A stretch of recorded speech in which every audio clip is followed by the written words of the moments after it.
I was wondering, how do you look back now on Faded Seaside Glamour? I try not to look back on it because you are always assessing and finding things that you'd change about it. I mean, we would have done things differently about a week after we'd finished it. Yeah? You keep going forever, you know, you don't reach a point where you feel like you've stopped, you just sort of run out of time. Or you could carry on making it forever and end up like the Stone Roses and take 5 years or something to make an album. And is there one thing then maybe you don't want to change? You say, well, that's good. It's the songs. I'm happy with all the songs. It's just sounds and performances. I mean, the main thing for me is the vocals.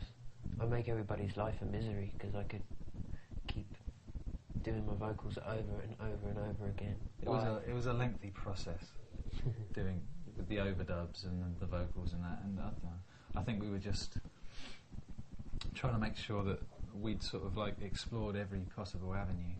And I think sometimes you can maybe sort of overdo it. The thing is, when you go in a studio with a song, there's an infinite number of ways you can do it. You literally sat in a studio and... Oh, hello. I thought it was... Cut to commercial. No, it was out, but I just... Okay, I think with my precision, just pushed it on again. Okay, sorry? No, Studio, infinite number of ways. Yes, you go in the studio with a song and somebody turns around and says, right, how do you want to do it?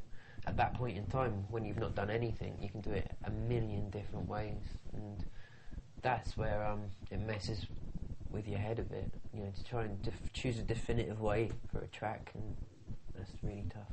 But isn't it sometimes the more you do it, then the easier it gets? Is it true? Maybe then... I think you end up finding a band personality. You end up kind of like we were talking about this earlier on about getting beyond your influences, so you end up sounding like Delays as opposed to sounding like, I don't know, a fusion of the Hollies and My Bloody Valentine or whatever it is you get described as, you know. No, it doesn't get easier. You kind of always want to find it hard because it means you're doing something new. Yeah. No, but I mean the more you write songs, then the quicker you feel what a song needs. That's what I mean. I think certainly in terms of the studio, you become better at it the more you do, and you become more confident about how to do things. And it's kind of like a sort of an art of its own. Aside from writing songs, actually recording them is kind of almost like a separate thing. You know, something that you need to. You know, the more time I think you spend in the studio, the more you become aware of how to use the studio, you know, in the best possible way. I mean, there is a danger though that in terms of you get better at finding out what works.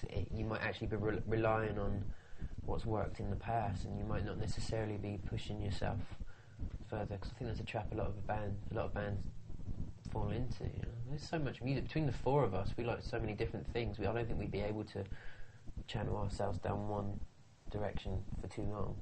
Not really. And what has then this record for you personally has been different than from the last one? You were saying...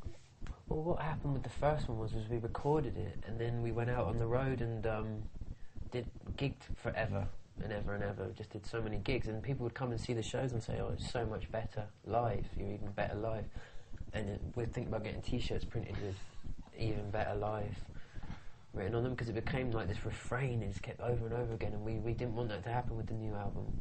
We just wanted to capture the kind of essence of what we're like live, but at that studio stage. Yeah. And how did you do it then? Did you record more live? Yeah. We're all in a room together, just feeding off each other's energy, as opposed to just going for a perfect guitar take or a perfect drum or bass take. It was a case of what had the best atmosphere about it, which is the logical way of doing it. But the trouble is modern studio technology means you can do things separately, and but it's quite a clinical way. I think you lose a lot of the soul and the feeling.